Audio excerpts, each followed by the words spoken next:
Wicket কেমন হবে, বাংলাদেশ দল প্রথম ম্যাচে কেমন করবে, জিতবে না হারবে, সিরিজ জিতবে না হারবে, অনেক প্রশ্ন থাকতে পারে। কিন্তু সবার আগে যে প্রশ্ন আসবে যে বাংলাদেশ দলের একাদশটা কেমন হতে যাচ্ছে, এই প্রশ্নের উত্তরে আপনি মুখস্থ বলে দিতে পারেন যে এখানে পরিবর্তন আসবে না, এখানে আগের একাদশ নিয়েই খেলবে।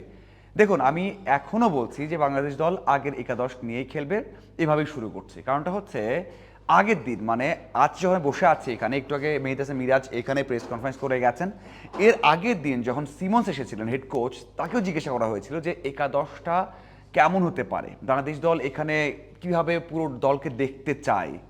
যে উত্তরটা দিয়েছেন, আপনি সেই উত্তরটা যদি দেখেন তাহলে আপনি নিশ্চিত হয়ে যাবেন যে এখানেও বাংলাদেশ দল সাহস দেখাবে না, সবাইকে সেভাবে সুযোগ দিবে না। কারণটা হচ্ছে তিনি বলেছেন যে প্রস্তুতি ম্যাচে সাইফ ভালো করেছেন, বোলাররা ভালো করেছেন, তারা ফিট আছেন, তারা খেলবেন। মানে সাইফের কথা কিন্তু স্পেসিফিক বা আলাদা করে সুন্দর করে বলেছেন, তার মানে সাইফ খেলবেন।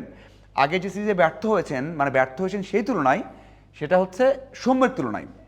অনেকে বলছিলেন, বিশ্লেষকরা বা যারা রয়েছেন তারা বলছেন যে এখন সৌম্যকে সুযোগ দেওয়া উচিত, মানে আগের তিনটে ম্যাচ তো খেলেছেন সাইফ, এই তিনটে ম্যাচে সৌম্যর খেলা উচিত। কিন্তু খেলা উচিত দিয়ে তো যায় আসে না। আগের সিরিজে বাংলাদেশ দল জিতেছে, কিন্তু আলোচনায় ছিলেন সৌম্য। অনেকেই বলেন অনেক সুযোগ দেওয়া হয়েছে, অনেক সুযোগ দেওয়া হচ্ছে, অনেক খেলেছেন, কিন্তু এই সৌম্যকে লিটনের মতো সুযোগ দেওয়া হয়নি, এই সৌম্যকে আফিফের মতো সুযোগ দেওয়া হয়নি।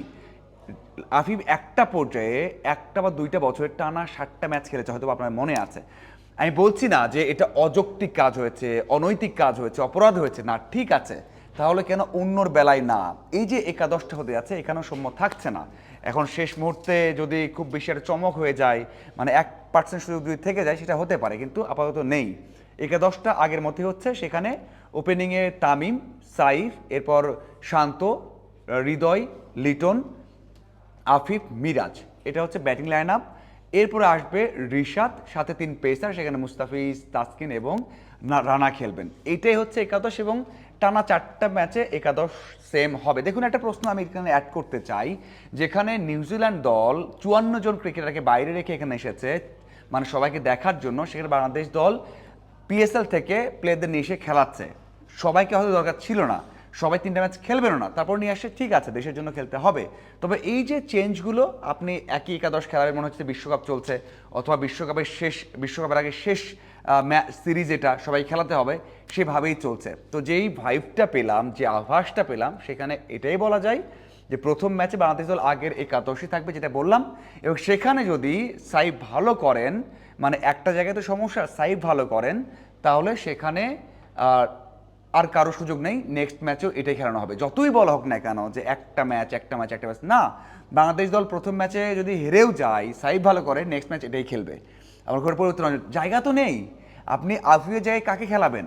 আপনার যেই 4জন বাইরে থাকছেন, 4জন তো বোলার থাকছেন, মানে ওই 4জন আপনি সৌম্য ছাড়া, আপনি এছাড়া বাইরে থাকছেন শরীফুল থাকছেন, সেখানে তানভীর থাকছেন, এই যে আপনি তো চেঞ্জ করবেন না। সো এটা বলতেই পারি আমরা যে বাংলাদেশ দলের যেই ভাইবটা দেখেছি, এটাই থাকবে, চেঞ্জ হবে না। যতই বলা হোক না কেন আমরা চেঞ্জ করতে চাই, ওয়ার্ল্ডকে ভালো করতে চাই, সাহস দেখা চাই, সেটা হবে না। বাংলাদেশ দল সিরিজ জিততে সেই কাজটাই করবে।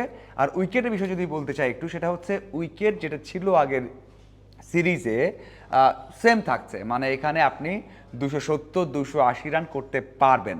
বাংলাদেশ যদিও যদি এই রান চেজ করতে যায়, সেটা সবসময় বলি, দিনের ম্যাচ, এখানে উইকেটে খুব একটা পরিবর্তন আসবে না।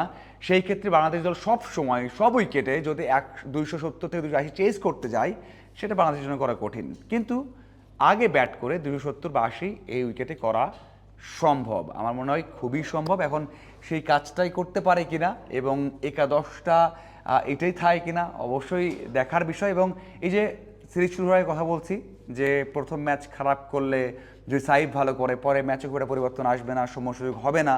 এবং প্রথম ম্যাচ যদি জিতে যায় বাংলাদেশ, সাইফ যদি একটু ভালো করে 30 থেকে 35 রান করেন, তারপরেও সুযোগ পাবেন না, এটা লিখে নিন। এবং সবচেয়ে বড় বিষয় হচ্ছে, এমনও হতে পারে যে পুরো 3 ম্যাচে মাত্র একটা চেঞ্জ নিয়ে বাংলাদেশ খেলতে পারে। ওই যে শরীফুলরা এসেছেন, তারা হয়তো ম্যাচ নাও পেতে পারে।